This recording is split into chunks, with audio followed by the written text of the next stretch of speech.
Hilary Benn joins us now, and the chair of the Brexit Select Committee, as well as the Conservative MP and ex-Minister Tobias Ellwood, and the SNP's Westminster leader Ian Blackford. I'm going to start with you, Hilary. If you can just comment on those remarks from Kwasi Kwarteng.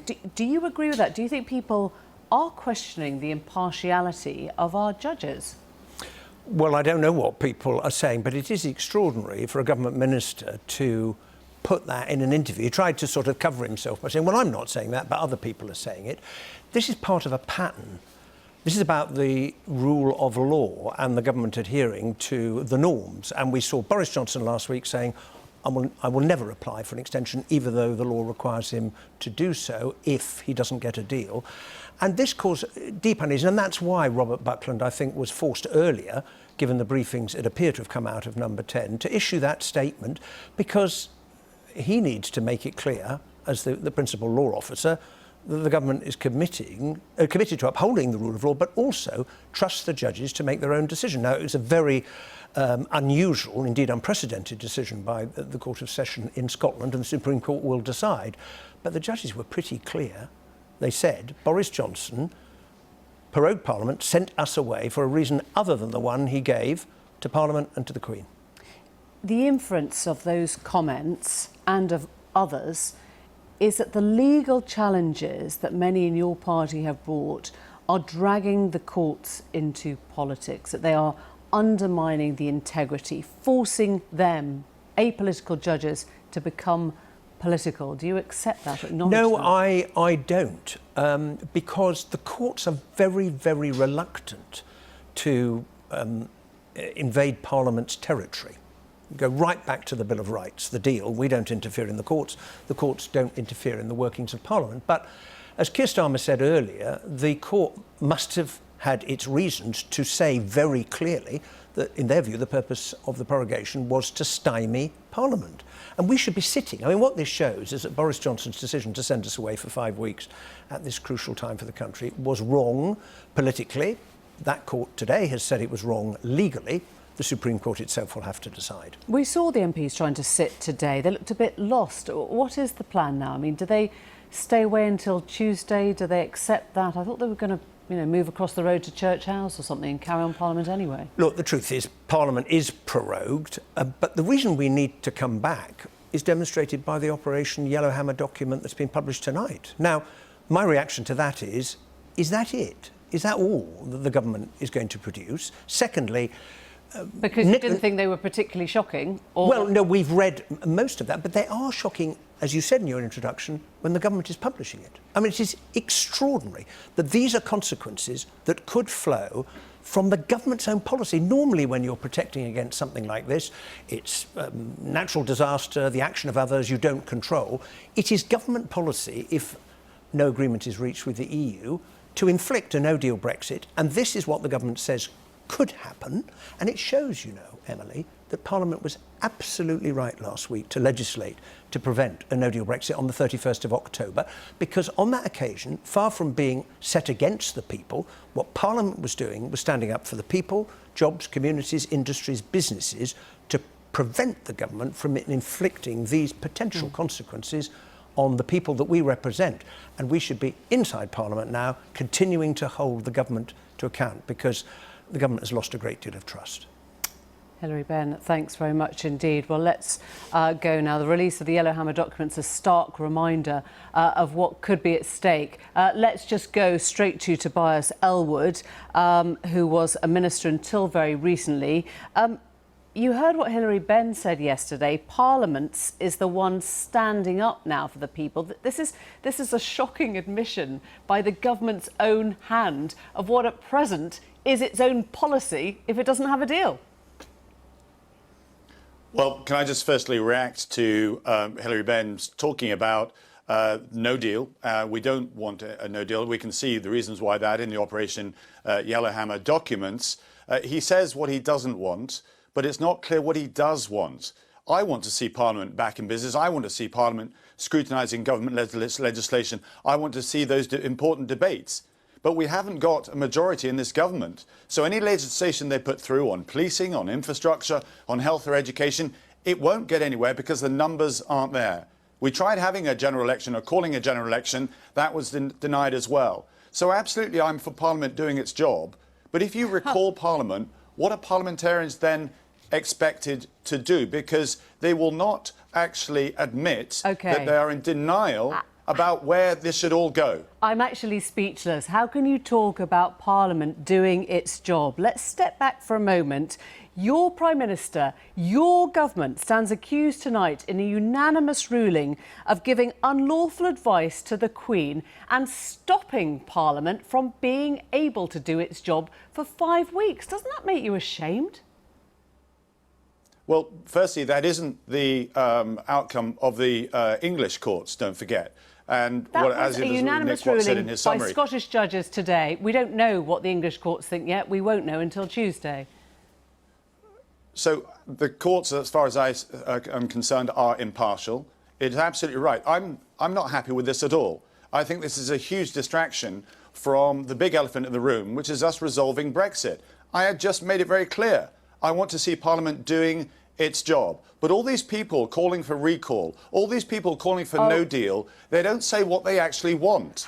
And we will have to leave it till the 14th to actually allow the Supreme Court to make a judgment on that, and then we should actually honour that judgment. How can I simply you call make the case. the obstruction yes, I want of Parliament to do its job. An elephant in the room? How can you call that an elephant in the room as if it wasn't the important thing?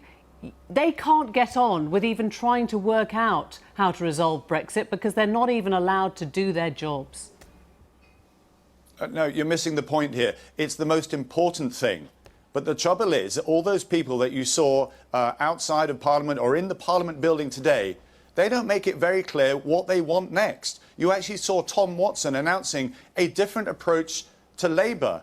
And what we actually saw in the last couple of days is the most important thing to happen, which is resolving the Northern Ireland backstop, the issue to do with Leo Varadkar and what happens over there on the island of Ireland. Then the executive comes back to Parliament on the 17th, 14th to 17th of October, and we have something substantial to actually debate. I'm absolutely for you. If we could then avoid the proroguement, and which is embarrassing for government at this critical time of the country. But I simply make the case, the practical case, as a parliamentarian, how would we go forward? What would we be actually debating? The trouble is, my parliamentary colleagues are in disagreement about what they want to do next with Brexit. I understand that, Tobias, but in a sense, you have made that point, the one that the Prime Minister wouldn't make. Why wasn't he just honest about why he was proroguing? Why didn't he say, I need to use this time to go and try and get a deal to sort out the Northern Ireland backstop? Why did he have to dress it up as something he wasn't, to a point where most of the public, even the people on his side, didn't believe his reasoning? I'm not in government. That's something that you would have to put to government. I simply look at things from a pragmatic perspective and what is best for the country. We need to get a deal over the line. We have 25 Labour MPs. Stephen Kinnock is leading a group of people that want a deal. The DUP are now firm that they want a deal as well. I would like a deal back on the table. It's actually one of the things we did agree last week, is actually have that put back on the table. Let's debate this in Parliament. The critical aspect of this is making sure we get something prior to the European summit itself. That should be the focus of every single parliamentarian. But as we saw today, the SNP wants something very different. Liberal Democrats want something very different. Labour are split in all sorts of ways. And this is all denying the actual promise that we made, that all these parties or Parliament made and agreed, that we should resolve and honour the referendum result back in 2016. Tobias Ellwood, thank you. Thanks very much indeed. We're going to go to Ian Blackford, the SNP leader in Westminster. What do you do now this week, Ian, when your MPs aren't sitting and no one has, it seems, come up with an alternative Parliament? Well, I've written to the Prime Minister today saying that he should recall Parliament immediately. You know, this is extraordinary. The Prime Minister has broken the law by what he's doing. He's had a unanimous judgment of the court in Edinburgh telling them that this was unlawful, that he has given bad advice, let's be charitable, to the Queen. And he's shut down Parliament. When you think about what's going on, a Prime Minister shutting down Parliament for 5 weeks, locking parliamentarians out of the legislative process, when you've got a Prime Minister that is threatening to break the law by refusing to extend Article 50, I have to say to you, Emily, if these things were happening in other countries, people in the United Kingdom would be saying, what's going on? We've had a breakdown in democracy.